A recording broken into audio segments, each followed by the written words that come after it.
अगर आज हम आपसे यह कहें कि एक भारतीय राग गाने से आपके चारों तरफ आग पैदा हो सकती है, तो शायद आपको हमारी बात पर विश्वास नहीं होगा। लेकिन ये बात सच है कि इस राग को जब प्राचीन काल में गाया जाता था, तो इस राग को गाने और सुनने मात्र से व्यक्ति जलकर राख हो सकता था। संगीत विशेषज्ञ इस राग को दीप राग कहते हैं। कहा जाता है कि इस राग के गाते ही दीपक स्वयं ही जल उठते थे, इसलिए इस राग को दीपक राग के नाम से जाना जाता है। आज हम जानेंगे इस अद्भुत राग के पीछे का सच। क्या वास्तव में इस राग के गाने से अग्नि उत्पन्न होती थी या फिर ये कल्पना है? हमारे प्राचीन ग्रंथों में इस बात का उल्लेख है कि इस दीपक राग को गाने से वातावरण में इतनी गर्मी पैदा हो जाती थी कि इस राग को गाने वाले और सुनने वाले लोग उस आग की तपिश में झुलसने लगते थे। कभी कभी तो दीपक राग गाने से उत्पन्न अग्नि लोगों को जलाकर राख भी कर देती थी। इस बात में कितनी सच्चाई है, इसकी चर्चा हम आगे करेंगे।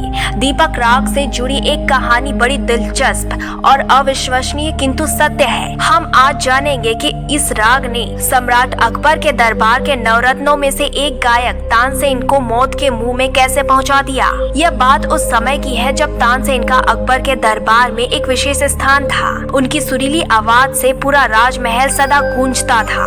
इतिहासकार बताते हैं कि अकबर महान संगीतकार एवं गायक तानसेन को अपने पास ही बैठाता था और अकबर के दूसरे दरबारी तानसेन से ईर्ष्या करते थे। उनकी बस एक ही इच्छा थी कि किसी प्रकार अकबर की नजरों में तानसेन को नीचा दिखाया जाए। एक दिन अकबर के एक मुस्लिम दरबारी का संपर्क एक शास्त्रीय गायक से हुआ, जिसके बाद उसको पता चला कि संगीत में एक ऐसा राग भी है जिसको गाने से इंसान जलकर राख हो सकता है। जब यह बात उस दरबारी ने दूसरे दरबारी को बताई, तो उन्होंने मिलकर एक योजना बनाई। योजना के अनुसार दूसरे दिन कुछ दरबारी सम्राट अकबर के पास पहुँचे और उन्होंने अकबर को बताया कि आपके दरबार की शोभा बढ़ाने वाले तानसेन जी दीपक राग का सुंदर गायन करते हैं, लेकिन इसे अच्छा कहे या बुरा, अब तक महाराज को तानसेन ने दीपक राग नहीं सुनाया है। तानसेन जब दरबार में उपस्थित हुए तो अकबर ने तानसेन से दीपक राग सुनने की इच्छा जाहिर की। तानसेन तुरंत समझ गए कि ये सब दरबारियों की चाल है। वह मुझसे दीपक राग गवाकर मेरा अहित करना चाहते हैं। गायक तानसेन ने अकबर से दीपक राग गाने से मना कर दिया, लेकिन अकबर तानसेन से दीपक राग सुनने के लिए अड़ गए। दरअसल उस समय अकबर को पता नहीं था कि दीपक राग इतना खतरनाक है जिसके गाते ही अग्नि वर्षा होने लगेगी। अगर हम दीपक राग को प्राचीन काल की अग्नि मिसाइल कहें तो ये गलत नहीं होगा।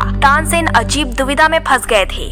अगर वो अकबर को मना करते तो सन की अकबर उन्हें मृत्यु दंड देगा, और यदि वे दीपक राग गाते हैं तो उसके बाद पैदा होने वाली अग्नि उन्हें जलाकर राख कर सकती है। तानसेन ने बहुत विचार के बाद एक उपाय निकाला ताकि दीपक राग गाने से वातावरण में उत्पन्न होने वाली आग से बचा जा सके। तानसेन ने दीपक राग गाते समय अपनी बेटी को दरबार में बुलाया। उनकी बेटी अपने पिता तानसेन को किस प्रकार दीपक राग से निकलने वाली आग से बचा सकती है, यह बात हम आपको बाद में बताएंगे। और एक दिन का समय निश्चित किया गया। जिस दिन गायक तानसेन को दीपक राग सुनाना था, उस दिन दरबार लोगों से भरा हुआ था। तानसेन की बेटी भी दरबार में उपस्थित थी। निश्चित समय पर तानसेन ने दरबार में दीपक राग गाना आरंभ किया। वो जैसे जैसे दीपक राग गाते जा रहे थे, वैसे वैसे दरबार में चारों तरफ गर्मी बढ़ती जा रही थी। ठंड के मौसम में लोगों को गर्मी का आभास हो रहा था। दरबार में सभी लोग पसीना पसीना हो रहे थे। दीपक राग के प्रभाव से वातावरण में गर्मी इतनी ज्यादा हो गई थी कि राजमहल के दिए खुद ब खुद जल उठे।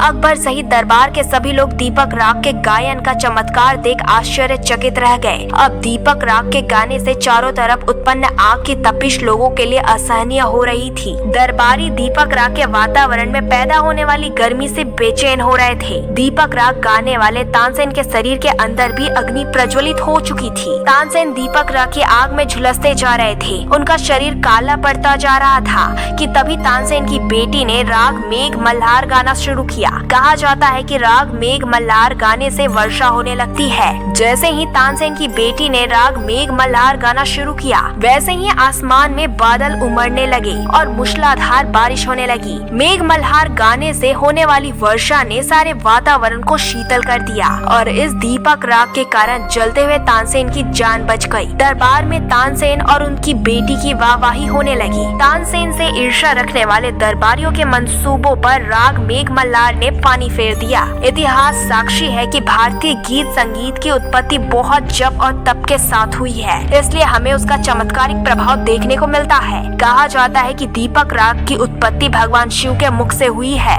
वैसे तो संगीत के रचयिता ही भगवान शिव हैं। बताया जाता है कि दीपक राग दिवाली के दिन दोपहर के बाद गाया जाता है, जिसके प्रभाव से राजमहल में सजाए गए दीपक स्वयं जगमगा उठते थे। लेकिन कुछ समय बाद दीपक राग से होने वाली दुष्प्रभाव को देखते हुए उसे गाना बंद कर दिया गया। कहा जाता है कि तानसेन इस राग को गाने वाले अंतिम व्यक्ति थे। ये भी कहा जाता है कि दरबार में दीपक राग गाए जाने से तानसेन के भीतरी काया में आग लग चुकी थी, जिससे उनकी सेहत गिरती गई। दीपक राग उनके लिए काल का फांस बन गया था। कहा जाता है कि तानसेन की मौत का कारण दीपक राग ही था। 7 सुरों से निर्मित यह राग वास्तव में जानलेवा था।